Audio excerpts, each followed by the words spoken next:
So I have a painting hanging in my office that I commissioned from a local Austin artist.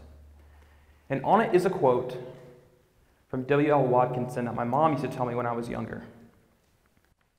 And this quote is that it's better to light a single candle than it is to curse the darkness.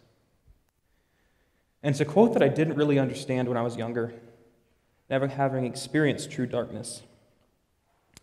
But it's also a quote that has become a cornerstone of my life and work as I progress through my adult years. Now, as college came to a close for me and graduation was looming, I realized I had no idea what I wanted to do with my life. I didn't know who I was or where I was going, and I felt lost and looking for meaning. And in a period of my own personal darkness, I took a solo backpacking trip that ultimately took me from Pakistan across India and up into Nepal.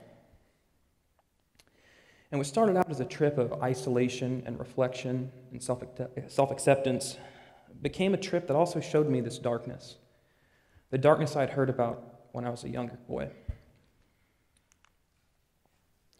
The issues of sexual assault and violence against women were things I was totally oblivious to as a guy from Texas, yet everyday realities for hundreds of millions of women across the globe. And it was one night, while I was making my way across India, up on the Nepali border, that I learned the story of the Kichkundi. And the Kichkundi is a ghost. It's the soul of a woman who's been raped and murdered, and she walks the streets alone at night, looking for men to enact revenge on. And while hearing the story, while it was meant to scare me, what I realized is that this story was here to protect these women who are alone at night. And it got me thinking about the fact that these are not new issues that we're seeing. These issues of violence against these women and these sexual assaults have been here for hundreds, if not thousands of years.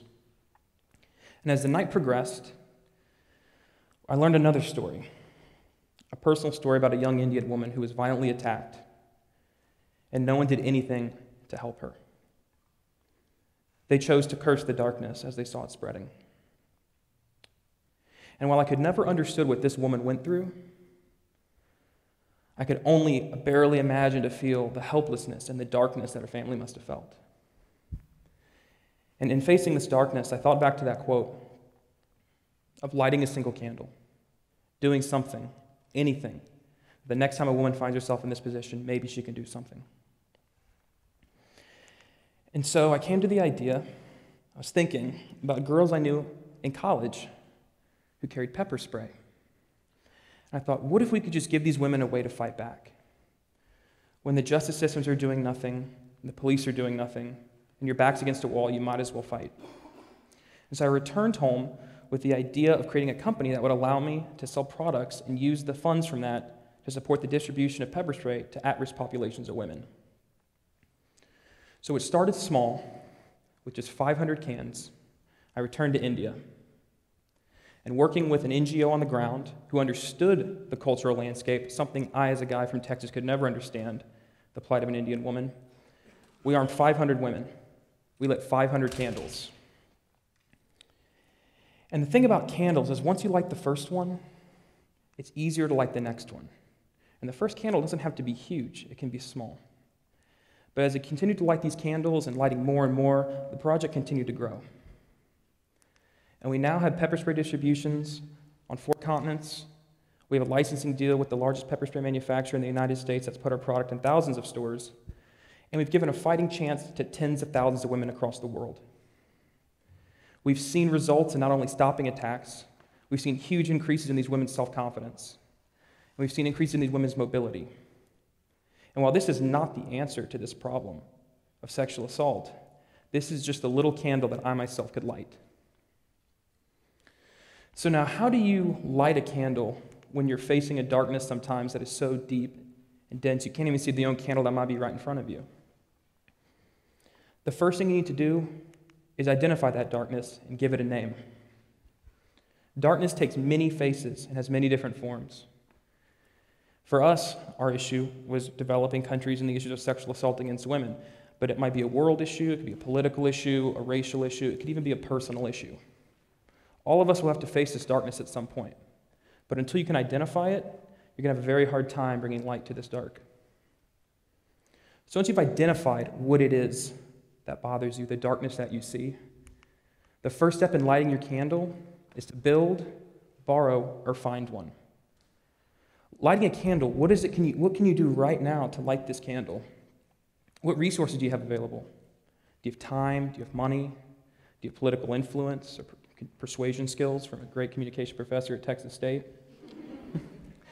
But what can you do instead of cursing the darkness to light this candle?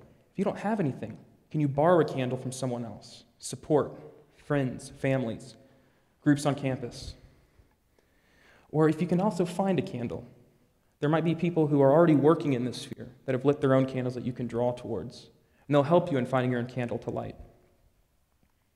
So once you've identified what this dark is, you know the candle that you want to light, keeping your candle lit.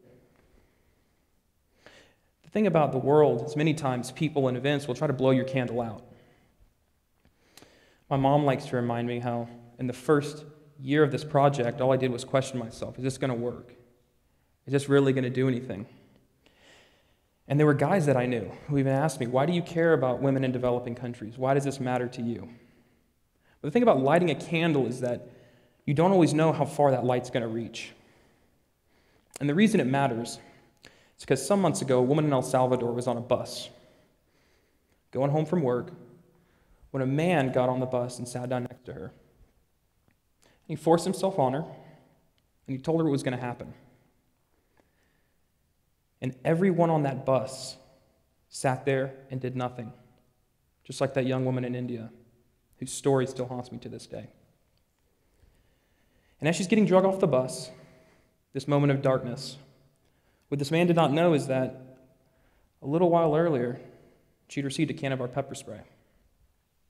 And in this moment of darkness, she was able to find this light and escape with her life. And so when she was recounting this story and telling it, she was crying and saying she never thought it would happen to her, that anyone else who finds themselves in this position to never give up and to never stop fighting. And I hope that you think about this when you're facing your own darkness, to never give up and never stop fighting. Because it's better to light a single candle than it is to curse the darkness. And when you light a single candle, it not only makes the world brighter, but it makes your own life brighter.